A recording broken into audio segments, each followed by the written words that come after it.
Anda masih di News Sore, pemirsa. Polres Luwu Timur menghentikan kasus dugaan pemerkosaan 3 anak oleh ayah kandungnya. Kasus yang terjadi sejak awal Oktober 2019 kembali mencuat setelah viral di media sosial.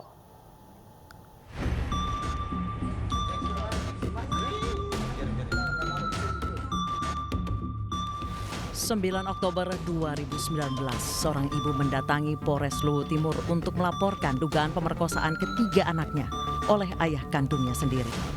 Pelapor RA membawa sejumlah bukti berupa foto, video, serta diagnosis awal pemeriksaan puskesmas yang menunjukkan adanya kerusakan alat kelamin akibat pemerkosaan.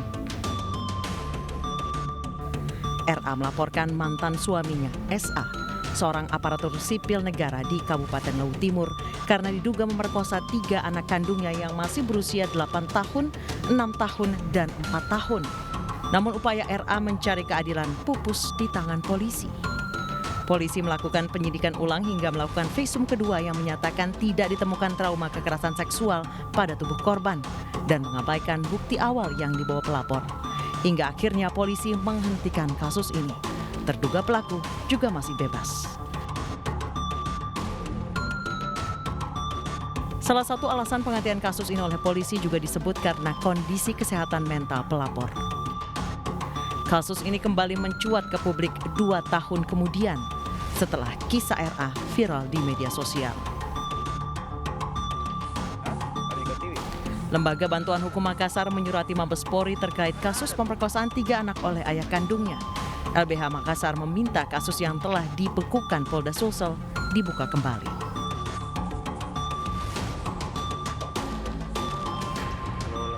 Ibu para anak itu melaporkan ke P2 TP2A Luwu Timur pertama, tapi tidak mendapatkan penanganan yang seharusnya, malah dipertemukan dengan pelaku.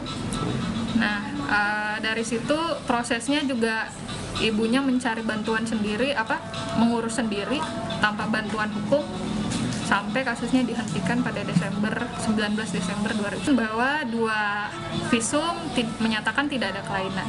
Tetapi fakta-fakta yang kami temukan, para anak mengeluhkan sakit, kemudian juga sudah dirawat di dokter. Selama keluhan itu berlangsung, itu dilakukan perawatan dokter. Dan hasil laporan psikolog anak di Makassar itu menyatakan bahwa terjadi kekerasan seksual terhadap para anak. Keterangan ketiga anak ini konsisten sama semua, dan bahkan pelakunya lebih dari 1 orang. Mabes Polri kini membuka peluang penyelidikan kasus ini kembali dibuka setelah viral di media sosial. Dari Makassar, Sulawesi Selatan, Yol Jusvin, iNews melaporkan. Selengkapnya sudah bergabung bersama kami Kombes Pol Zulpan, Kabid Humas Polda Sulawesi Selatan. Selamat sore, Pak Zulpan. Ya, selamat sore, Mas Davi. Baik, Pak Zulpan, pertama saya ingin konfirmasi bagaimana status kasus ini sekarang, Pak? Ya, baik ya. Bisa saya sampaikan kepada seluruh pemirsa terkait dengan viralnya kasus ini. Tentunya perlu saya sampaikan bahwa ini kasus terjadi 2 tahun yang lalu, ya. Memang benar pada tanggal 9 Oktober tahun 2019, ibu korban yang berinisial RA ini melaporkan kepada Polres Luwu Timur adanya tindak pidana pencabulan, ya, perlu saya klarifikasi, bukan pemerkosaan, pencabulan kepada ketiga anaknya yang berusia, yang pertama 7 tahun, ya, kemudian yang kedua 5 tahun, yang ketiga 3 tahun. Ini usia pada tahun 2019, ya, pada saat ibu korban membuat laporan. Nah, dengan laporan pencabulan yang dilakukan oleh suaminya, nah kemudian Polres Luwu Timur langsung melakukan pemeriksaan, baik kepada pelapor, kemudian ketiga anak yang meminta keterangan. Nah, kemudian kita tentunya memerlukan keterangan alat bukti yang lebih lengkap dalam rangka menentukan tersangka ataupun menaikkan kasus ini ke proses penyidikan, ya. Nah, oleh sebab itu diperlukanlah visum et repertum.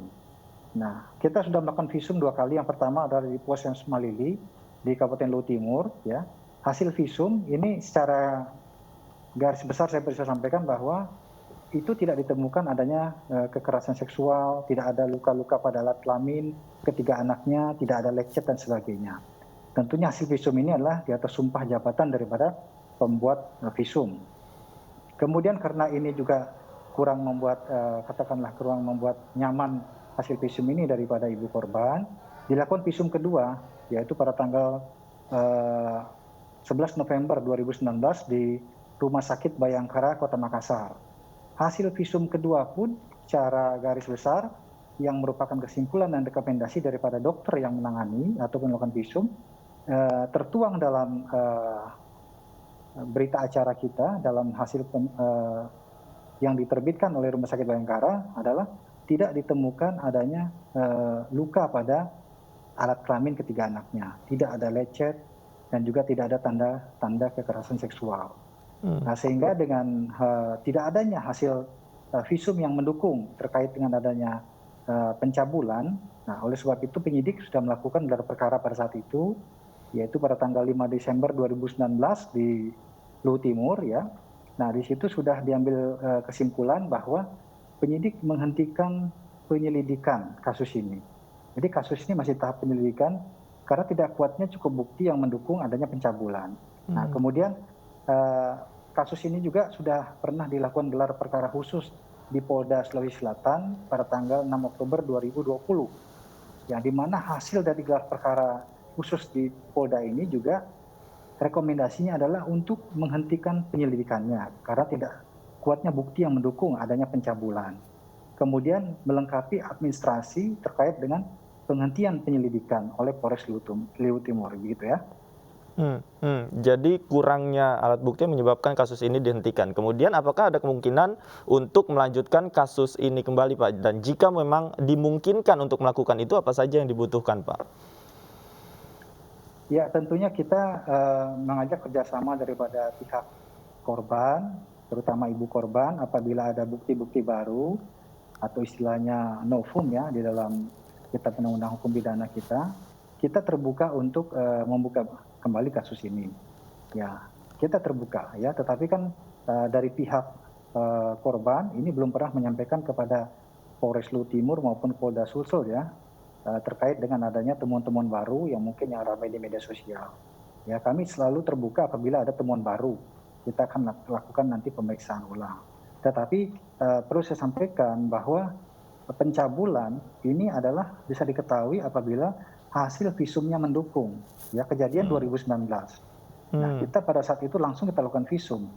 Ya, apabila ingin dibuka sekarang, tentunya pihak pelapor ini korban ya harus memiliki bukti-bukti yang kuat ya untuk kasus ini bisa dinaikkan ke proses penyidikan. Karena berdasarkan undang-undang yang ada yaitu pasal 184 KUHP atau KUHAP ya, perlu saya sampaikan bahwa ini minimal 2 alat bukti untuk menjadikan seorang tersangka. Nah, kita harus memerlukan alat bukti ini ya, itu yang menjadi kendala. Baik. Jadi hasil visum merupakan salah satu alat bukti yang memang dibutuhkan sekali khususnya untuk mendukung laporan ini. Baik, terima kasih Kombes Pol Zulpan, Kadif Humas Polda Sulawesi Selatan sudah bergabung bersama kami di iNews Sore. Selamat sore. Pemirsa, seorang paman di Gunung Mas, Kalimantan Tengah mencabuli keponakannya sendiri dengan modus mencari kayu pengusir roh jahat. Polisi kemudian menangkap pelaku yang sempat akan melarikan diri.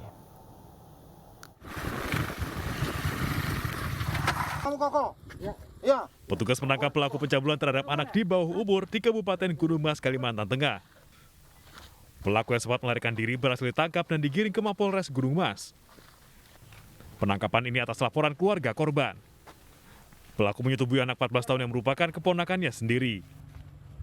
Modusnya yaitu pelaku mengajak korban pergi ke hutan untuk mencari kayu pengusir roh jahat. Pelaku kemudian mengelabui korban dengan memerintahkan korban menanggalkan pakaiannya untuk mengambil kayu. Kita mengajak korban ke hutan untuk mencari kayu rabun, kayu yang dibakar untuk mengusir roh jahat. Jadi ini merupakan motif berupa mengelabui korban supaya dapat melampiaskan hasratnya. Atas perbuatan bejatnya, pelaku ditahan dan terancam hukuman 15 tahun penjara. Dari Gunung Mas, Kalimantan Tengah, Ade Sata, iNews melaporkan. Polisi menangkap 6 orang anak pang yang mengeroyok seorang pria hingga tewas. Korban ditemukan di Kanal Banjir Timur Cengkareng, Jakarta Barat.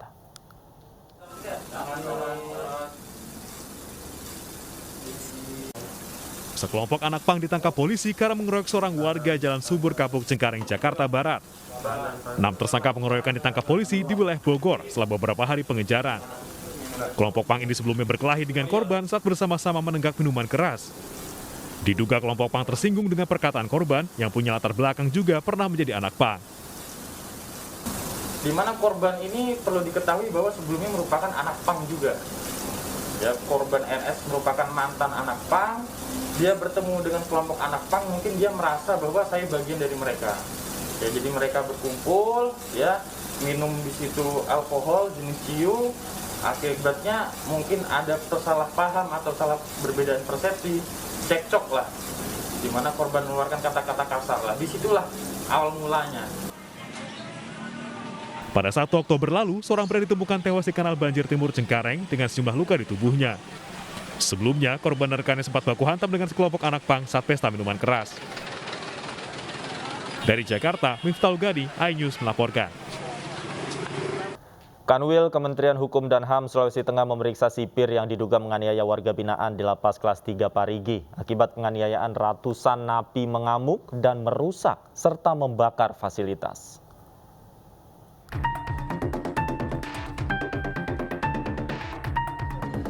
Kericuhan di Lapas Kelas 3 Parigi Mutong, Sulawesi Tengah terjadi Kamis sore hingga malam hari. Ratusan petugas gabungan Polri dan TNI diturunkan ke lapas untuk mengendalikan situasi. Napi mengamuk dengan membakar kasur, kursi, serta menguasai sebagian besar ruangan kantor. Petugas yang berusaha menenangkan juga sempat mendapat lemparan batu dan botol.